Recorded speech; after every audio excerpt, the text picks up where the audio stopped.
Media असो की electronic media,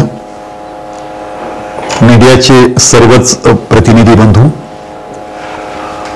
मॅनेजमेंटचे माझे सर्व सहकारी, सामाजिक क्षेत्रात काम करणारा आमचा परिवार आणि उपस्थित बंधू भगिनींनो, अभिनव शिक्षण संस्थेच्या संदर्भात आज आपल्या मीडियाच्या माध्यमातून तालुक्यातील तमाम नागरिकांच्या बरोबर आणि विशेष करून पालकांच्या बरोबर संवाद साधण्याचा हा प्रयत्न आहे. थोडीशी प्रस्तावना करील मी. अकोले तालुक्यामध्ये कार्यकर्ता ह्या नात्यानं जेव्हा कोणताही माणूस काम करतो तेव्हा त्या प्रत्येकावर जबाबदारी येते की माझ्याकडून तालुक्याच्या विकासाला गती कशी मिळेल किंवा सर्व क्षेत्राला सामाजिक न्याय कसा देता येईल, विकासाभिमुख अशा प्रकारचं स्वरूप कसं ठेवता येईल. कम्युनिस्ट चळवळीतला मी कार्यकर्ता. त्यावेळेला अकोले तालुक्यामध्ये अडचणी कोणत्या कोणत्या आहेत, आंदोलनाच्या स्वरूपात आम्ही जेव्हा मांडित होतो तेव्हा त्या सोडवण्याचा दुसऱ्या बाजूने प्रयत्न करावा असा आमचा मानस होता.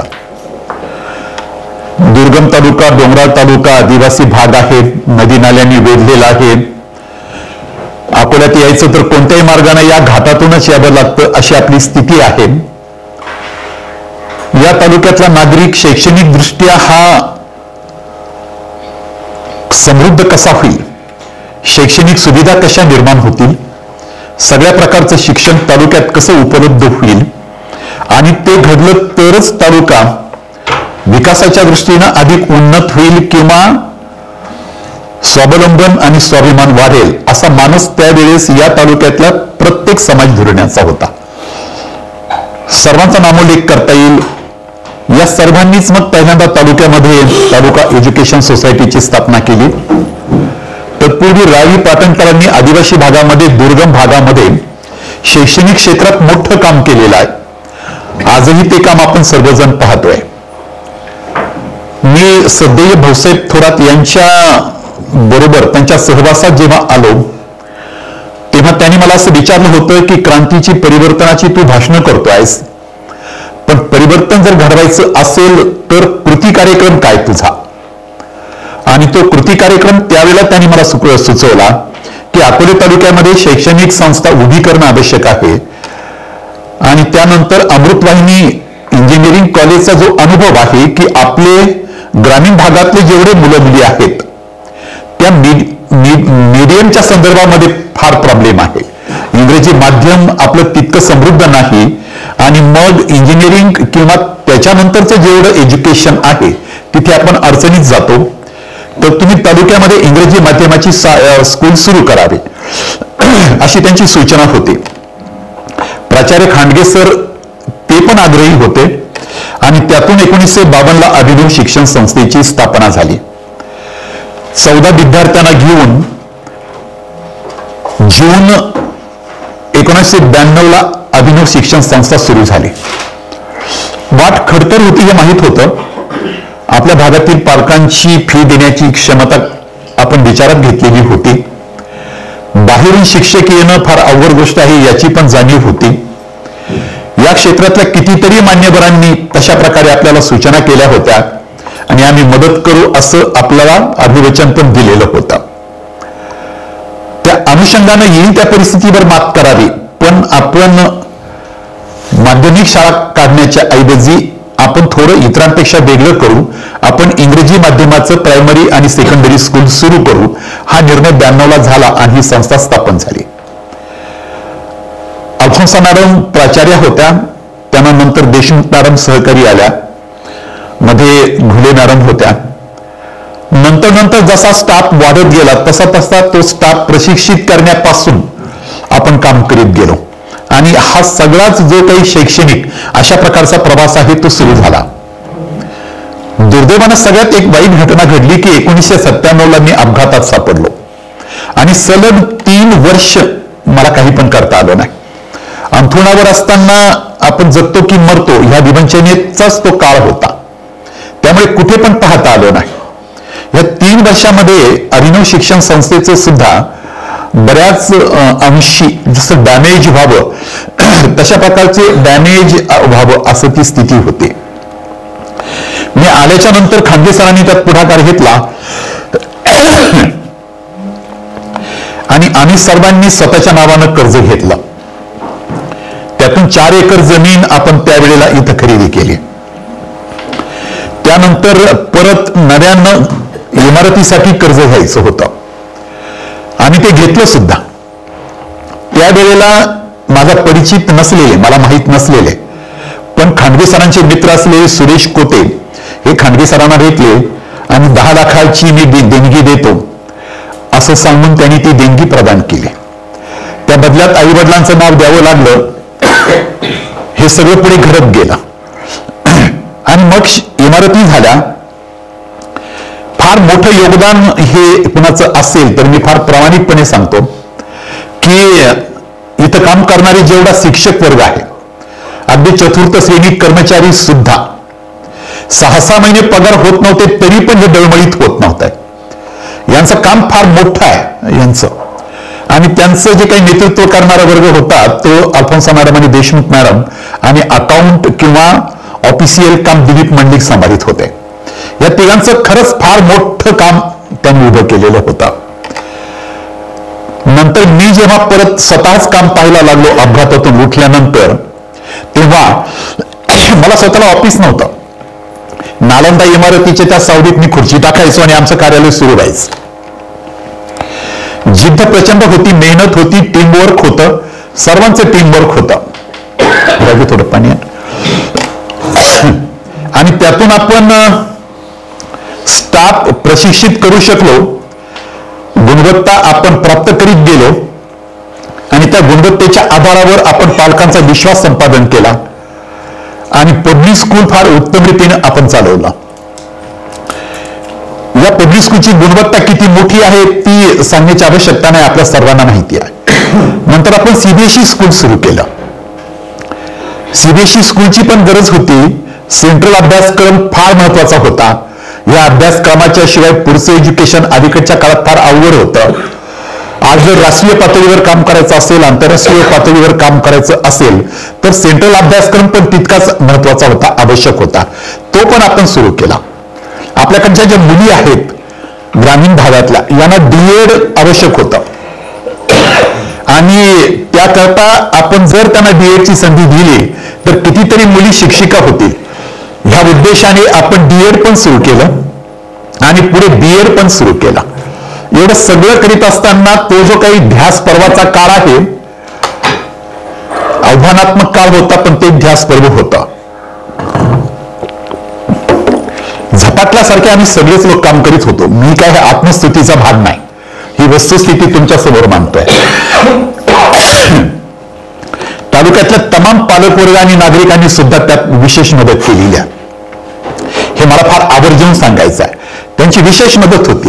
कितीतरी पालकांची मी नावावली देईल की हे पालक स्वतः इथे येत होते आणि आपल्या स्टाफला मदत करीत होते.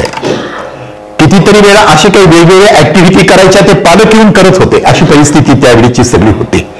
पालकांचा सहभाग होता, पालक मेळावे होत होते, शैक्षणिक गुणवत्ता वाढत होती.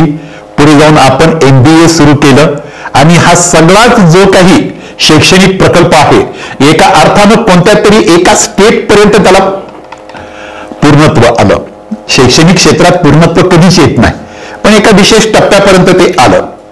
हे सगळं जेव्हा झालं, परत एकदा व्यवस्थित सुरू झालं, मी पूर्ण वेळ मला ईश्वरानं दिलेली जेवढी काही बुद्धी आहे, श्रम करण्याची जेवढी शक्ती आहे आणि सतसत विवेक आणि सदाचारी वृत्ती जेवढी काही ईश्वरानं दिलेली आहे ती सगळी पणाला लावली आणि माझ्या सगळ्याच सहकाऱ्यांनी मला विशेष त्याबाबत सहकार्य केलं. सहकार्य केलं हा सुद्धा फार औपचारिक शब्द आहे. त्यांनी पण तेवढंच प्राणपणाला लावून ते लढले, ज्यामध्ये विशेष करून सगळे प्राचार्य आणि विभाग प्रमुख आहेत किंवा आता माझ्या बाजूला बसलेल्या अल्फोन्सा मॅडम आणि देशमुख मॅडम आणि दिलीप मंडलिक हे पण आहेत. यांचं काम या तालुक्यानं कायम स्मरणात ठेवावं.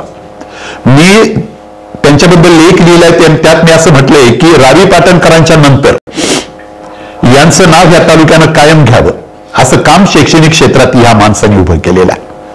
त्यांच्या पाठीशी खंबीर साथ द्यायचं काम आम्ही केलेलं. फी कमी होती, उत्पन्न कमी आहे, प्रॉब्लेम येत होते, वाटेल तेव्हा कर्ज घ्यायचं, नंतर ते कर्ज फेडायचं, असा सगळाच काही जो सुरू झाला आमचा प्रवास. पुढे जाऊन मला तत्कालीन मंत्री माननीय मधुकरराव पिचड साहेब असं म्हटले की आदिवासी विद्यार्थ्यांना नामांकित इंग्रजी माध्यमाच्या शाळेमध्ये विद्यार्थी म्हणून द्यायचे आणि शासनानं फी भरायची ही योजना आहे, पण तू मात्र विद्यार्थी घेतलेले नाहीत. आम्ही नंतर ते विद्यार्थी घेतले, त्याच्यासाठी मोठ्या इमारती उभ्या केल्या, वर्ग उभे केले. आज 537 विद्यार्थी आज इथे शिक्षण घेत आहेत. आज एकूण 3000 विद्यार्थी ह्या युनिटमध्ये आज काम करतायत. अकोले कॅम्पस, कोथरूड कॅम्पस आणि राजूर कॅम्पस या 3 कॅम्पस मिळून 3000 विद्यार्थी काम करतात. ह्या सगळ्या कालावधीमध्ये आमचा दोष काय असं जर कुणी विचारलं तर जरूर कुणी पण सांगावं की आमचा दोष असेल तर सांगावं. पण केवळ एक संस्थेचं नावरूप आलंय, जागतिक पातळीवर काही विद्यापीठांच्या बरोबर टायअप झालंय, वेगवेगळे पुरस्कार प्राप्त होत आहेत राष्ट्रीय पातळीवरचे, राज्य पातळीवरचे, आणि आमच्यातल्या माननीय संचालक मंडळातल्या जलशीतनं पुढे जे काही मतभेद होत गेले त्या मतभेदातनं काही प्रश्न निर्माण झालेत हे आपल्या सर्वांना माहिती आहेत. कोरोना काळामध्ये ऑनलाईन अभ्यासक्रम ठेवून इथं बसून काम करणारे आणि काही घरून काम करणारे अशा प्रकारचा स्टाफ होता. कोरोना काळात सुद्धा उत्तम काम झालं. जे काही क्वालिटी म्हणून किंवा शैक्षणिक लॉसेस जे काही होते ते भरून काढण्याचा प्रयत्न आपण सुरू केला. पण 2 वर्षापूर्वी महत्वाकांक्षा म्हणून संस्थेच्या बाबत वेगळं असं काहीतरी जेव्हा वातावरण सुरू झालं, संस्थेच्या घटनेनुसार जेव्हा आम्ही सभासदांमधून निवडणूक लावली आणि सभासदांच्या नुसार त्याची निवड करण्याचा निर्णय केला, तेव्हा आमच्यातल्या काही मान्यवरांनी सहाय्यक धर्मदाय आयुक्ताकडे त्यावेळेला चेंज रिपोर्ट करून त्यावेळेला पाठवला. त्यानंतर आम्हाला पण संस्थेच्या पोटनियमानुसार आमचा चेंज रिपोर्ट परत पाठवावा लागला आणि सहाय्यक धर्मदाय आयुक्तांच्या पातळीवर गेले 2-2.5 वर्ष ही कारवाई चालू होती. कारवाई म्हणण्यापेक्षा ही प्रोसेस सुरू होती. या प्रोसेसमध्ये आवश्यक ते सगळे पेपर, संस्थेची घटना, पोटनियम, आवश्यक सगळी पूर्तता आपल्या बाजूने झालेली आहे. गुणवत्ता म्हणावं किंवा मेरिट म्हणावं, या तालुक्यातल्या कोणत्याही नागरिकाला आपण सादर केलेली फाईल पाहण्याचा अधिकार आहे. त्यांनी येऊन कधी पण ती फाईल पाहावी आणि आपल्याकडनं जर काही अपूर्णता राहिली असेल तर आमच्या जरूर लक्षात आणून द्यावी का सांगावं, नाही तुमच्याकडनं हे काम राहिलेलं आहे.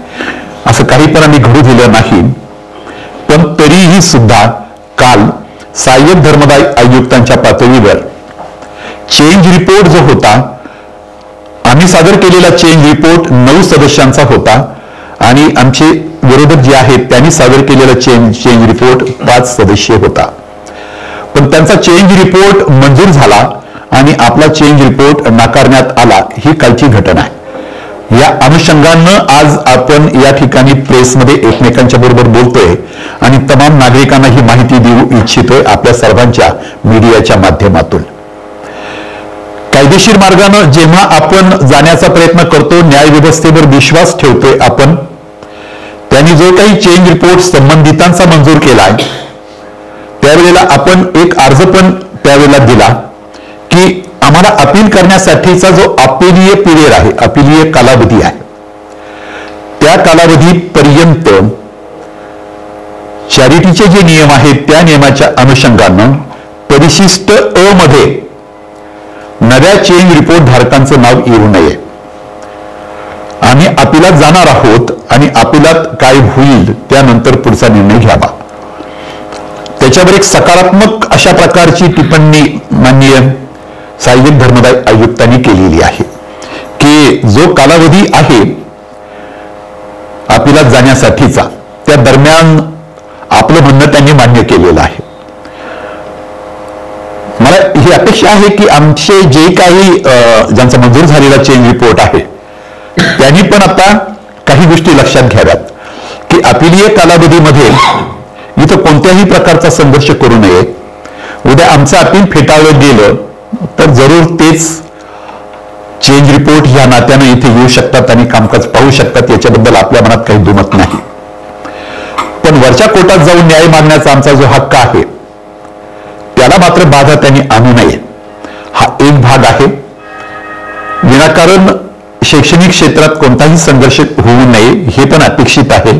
आणि सर्वात महत्वाचं मला आपल्या माध्यमातून सांगायचं आहे, फेब्रुवारीमध्ये एक्झाम आहेत, मार्चमध्ये एक्झाम आहेत आणि उर्वरित सगळ्या एक्झाम एप्रिलमध्ये आहेत. आपल्या संस्थेनं प्रत्येक शिक्षकानं, प्रत्येक विभाग प्रमुखानं, प्रत्येक प्राचार्यानं जीव ओतून काम केले आणि फार उत्तम तयारी केलेली आहे. मध्ये देशमुख मॅडमच्या नेतृत्वाखाली क्वालिटी इम्प्रूव्ह मिशन म्हणून एक मिशन आपण राबवलं होतं की शैक्षणिक गुणवत्तेचा विकास कसा करता येईल. आणि ते विशेष करून शिक्षकांच्या साठीचे वर्कशॉप होते. ते वर्कशॉप पण आपण घेतलेले आहेत. फार चांगली शैक्षणिक क्वालिटी कशी मेंटेन ठेवता येईल हा प्रयत्न त्यातून आपण केलाय आणि त्याला यश पण येत आहे. मी स्वतःच्या बद्दल बोलू नये पण वस्तुस्थिती सांगण्यासाठी म्हणून सांगतो, असा एकही दिवस नाही की मी जेथे इथे किमान 8 तास काम केलेलं नाही. असा एकही दिवस नाही, एक सिंगल दिवस नाही, सुट्टीचा दिवस सुद्धा नाही, संडेला सुद्धा मी काम केलंय इथे. आणि सातत्यपूर्वक एक व्हिजन बाळगून आपली जी टीम आहे त्या टीमला वेळोवेळी सूचना करणं, वेळोवेळी मार्गदर्शन करणं, वेळोवेळी पत्राच्या द्वारे त्यांना सातत्यानं कळवीत जाणं की असं करा, तसं करा, तसं करा, असं करीत करीत आपण आतापर्यंत ही गुणवत्ता सांभाळत आलोय. या वर्षी सुद्धा कोरोनातली जी काही शैक्षणिक गुणवत्ता ढासळलेली होती ती आपण पूर्णतः सावरलेली आहे. ती सावरत असताना आता ज्या एक्झाम आहेत ह्या एक्झाम 15 एप्रिल पर्यंत संपणार आहे. हा कालावधी विद्यार्थ्यांच्या दृष्टीनं अत्यंत मौलिक आहे. या कालावधीमध्ये कोणत्याही प्रकारे इथलं वातावरण खराब होऊ नये हा सर्वात महत्वाचा जनताभिमुख, पालक हिताचा आणि विशेष करून विद्यार्थी हिताचा हा सगळ्यात महत्वाचा निर्णय होण्याची आवश्यकता आहे की हा संघर्ष विद्यार्थ्यांच्या पर्यंत जाऊ नये, पालकांच्या कानावर पडणार आहे पण विद्यार्थ्यांच्या पर्यंत पोहोचू नये, त्यांच्या कामात कोणताही अडथळा येऊ नये. या उद्देशानं लागलीच 12 तासाच्या आत आम्ही ही मीटिंग आपल्या सगळ्यांच्या समवेत आज करतोय आणि हे वातावरण टिकावं. मग पुढे जाऊन काय व्हायचं ते होईल. पण विद्यार्थ्यांच्या दृष्टीनं 15 एप्रिल पर्यंतचा कालावधी हा त्यांच्या फ्युचरच्या दृष्टीनं, भविष्याच्या दृष्टीनं, त्यांनी शैक्षणिक तपश्चर्या केली त्या दृष्टीनं त्यांच्यासाठी किती मोलाचा आहे त्याला मोलच नाही, इतक्या मोलाचा आहे. तर तसं कोणतंही वातावरण होऊ नये हीच एक विनंती ही आपल्या सगळ्यांच्या माध्यमातून मी करणार आहे. पालकांच्या बरोबर सातत्यानं संपर्क आम्ही ठेवणार आहोत. मी पालकांना हे पण सांगू इच्छितो की एक्झामच्या या सगळ्या कालावधीमध्ये आपला सगळा स्टाफ, प्राचार्य, विभाग प्रमुख हे सर्वच सजग राहून विद्यार्थ्यांना कुठे पण काहीही त्यांची शैक्षणिक हानी होणार नाही याची काळजी आम्ही निश्चितपणे घेऊ, एवढं मला पालकांना ह्या प्रसंगात सूचित करायचं आहे किंवा त्यांना आश्वासित करायचं आहे. असं होऊ देणार नाही, आम्ही उत्तम रीतीनं करू. राहतो प्रश्न तो आपण अपीलात जाणार की आपण काय करणार आहोत. काल सहाय्यक धर्मदाय आयुक्तांनी ज्यांना न्यायाचे अधिकार आहेत त्यांनी संक्षिप्त ऑर्डर काल केल्यात. त्या संक्षिप्त ऑर्डर आहेत. जजमेंट काय आपल्याला काल मिळालेले नाहीत. जजमेंट मिळायला कदाचित काही दिवस लागू शकतात, 2 दिवस 3 दिवस काय लागतील. आपले वकील जजमेंटच्या कॉपीज लगेच काढणार आहेत. ते जजमेंट वाचल्यानंतर जे काही या क्षेत्रातले मान्यवर, अशा प्रकारचे ज्या व्यक्ती आहेत, मान्यवर आहेत, त्यांच्याबरोबर त्या जजमेंटच्या आधारावर आम्ही चर्चा पण करू आणि त्यानंतर मग पुढचा प्रवास हा आपल्याला सुरू करावा लागेल. पालकांना आणि नागरिकांना नम्रपणानं मी सांगू इच्छितो की मी कार्यकर्ता आहे. मी कधी पण या तालुक्यात पुढारी म्हणून वावरलेलो नाही. माझ्या आयुष्यात मी कुणाकडनं रुपया कधी घेतलेला नाही. कामाच्या बदल्यात मी कुणाचा चहा पण पिलेलो नाही. जे काही मूल्य आणि जे काही आपली म्हणून नीतिमूल्य आहेत ती फार व्यवस्थितरित्या मी सांभाळलेली आहे. या सगळ्या प्रकरणी न्यायालयाचा भाग म्हणून आपल्याला जावं लागेल. मला इथं पद राहिलं पाहिजे या ईर्षेपोटी जाणार नाही, या ईर्षेपोटी जाणार नाही, पण ही व्यवस्था टिकली पाहिजे. ही उद्या जर काही अडचणी आल्या तर या तालुक्याची शैक्षणिक हानी होणार आहे. ती होऊ नये म्हणून मी मध्येच जर आता थांबलो आणि असं म्हणालो की मी कार्यकर्ता आहे, मी काही व्यावसायिक धंदेवाईक असा कोणी संस्था चालक जर नसेल तर मग न्यायालयानं दिलेला निर्णय मान्य करून आपण का थांबू नये.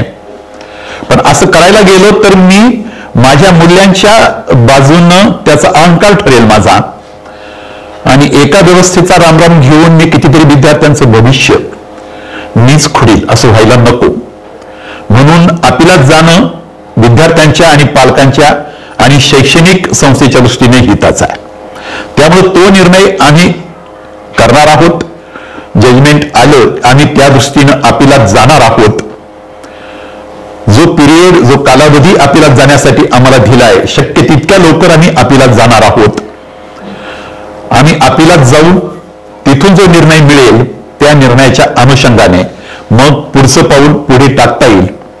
कुणावर अविश्वास दाखवावा न्यायालयावर अशा भूमिकेत आम्ही नाही, पण न्याय व्यवस्थेच्या बाजूनं सतत न्याय मिळवण्यासाठीची धडपड किंवा न्याय मिळवण्यासाठीचा प्रवास करावा लागेल, आणि तो करण्यासाठी आपण मागे राहू नये असं आमच्या कालपासून ज्या मीटिंग होत आहेत या सगळ्या मीटिंगमध्ये सर्व सहकाऱ्यांचं मत आहे की आपण जे व्रत स्वीकारलं ते शैक्षणिक या तालुक्यातल्या उन्नतीच्या दृष्टीनं आपण स्वीकारलंय, तर ते हे व्रत आपल्याला जोपर्यंत लढण्याची क्षमता आहे तोपर्यंत लढायचंच आहे. हे व्रत स्वीकारून आपण कामाला लागलेलो आहे. आमचं मनोधैर्य कोणतंही खच्ची झालेलं नाही. हा, यातना होत आहेत, जरूर होत आहेत, वेदना होत आहेत, जरूर होत आहेत, निश्चित होत आहेत, पण ही काय माझी एकट्याची स्थिती आहे. अनेकांच्या त्यांच्या जीवनाच्या तपश्चर्येमध्ये अनेकांवर अशी वेळ येते, आपल्यावर पण ती येऊ शकते. तेव्हा जे व्रत स्वीकारले तिथे यापुढे सुद्धा जे जे काही स्ट्रगल करावा लागेल विद्यार्थ्यांच्यासाठी, पालकांसाठी, शैक्षणिक हक्कासाठी, तो निश्चितपणे आपण करणार आहोत. परत एकच अपेक्षा व्यक्त करेल आमच्या समोरच्या माणसांच्याकडनं, तोपर्यंत मात्र अपिलात आम्ही जाऊन अपिलात उद्या तो निर्णय तुमच्या बाजूने होईल की आमच्या बाजूने होईल तो मुद्दा अलग आहे. तोपर्यंत या शैक्षणिक संस्थेला ओरखडा ओढण्याचा प्रयत्न कोणी करू नये. कालावधी अत्यंत महत्वाचा टप्पा आहे.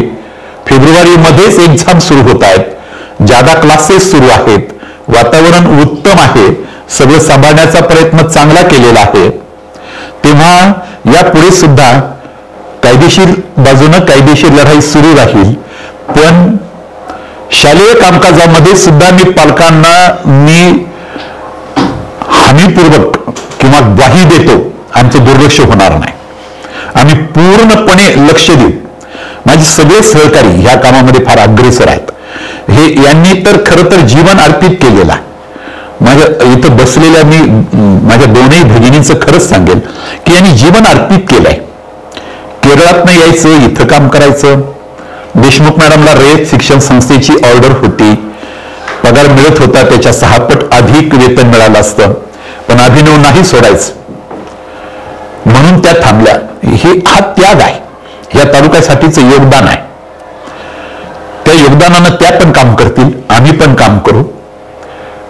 पुढे जाऊन जी काही न्याय व्यवस्था म्हणून आम्हाला जो काही न्याय मिळेल पुढचा निर्णय त्यानंतर आपण जरूर घेऊ. पण हा तालुका, ह्या तालुक्यातला प्रत्येक नागरिक, ह्या तालुक्यातला प्रत्येक पालक आणि ह्या तालुक्यातले प्रत्येक मीडियाचा प्रतिनिधी यांनी सतत 42 वर्ष मी राजकारणात काम करतोय. 42 वर्ष यांनी एका अर्थानं मला सांभाळलेलं आहे. मी असं म्हणणार नाही की माझ्याकडनं कुठंच काही घडलेलं नाहीये. माझ्या अपघाताच्या काळामध्ये प्रवरा पॅकर्स नावाचं एक युनिट बंद पडलं. मी जगतो की मरतो अशा चिंतेत असताना ते युनिट बंद पडलं. पण ह्या तालुक्यानं मला समजून घेतलंय. मी कामकाजामध्ये पळता धावता काम करता करता कदाचित अनावधानानं चूक होऊ शकेल, पण अतिशय प्रांजळ हेतू ठेवून काम करत आलोय आणि तितकंच मला आमच्या पत्रकार मित्रांनी खरंच सांभाळलेला आहे. हा बिलकुल तुमच्या समोर बोलण्याचा भाग नाहीये. तितकंच मला ह्या तालुक्यातल्या पालकांनी पण सांभाळलेला, तितकंच नागरिकांनी पण सांभाळलेला. एवढा रिस्पेक्ट मला वाटत नाही मला कुठे मिळालेला आहे. तेव्हा समाजाच्यासाठी काम करणं, मरेपर्यंत करणं हे माझं ध्यास पर्व आहे आणि त्यासाठी तो ध्यास घेऊन मी काम करील. आपल्या मार्फत एवढाच संदेश तमाम तालुक्याला जावा ही अपेक्षा ठेवून आपल्या बरोबर बोललोय. आपण आलात, आमची भूमिका समजून घेतलीत. मी आपल्या सगळ्यांच्या प्रती आभार व्यक्त करून थांबतो.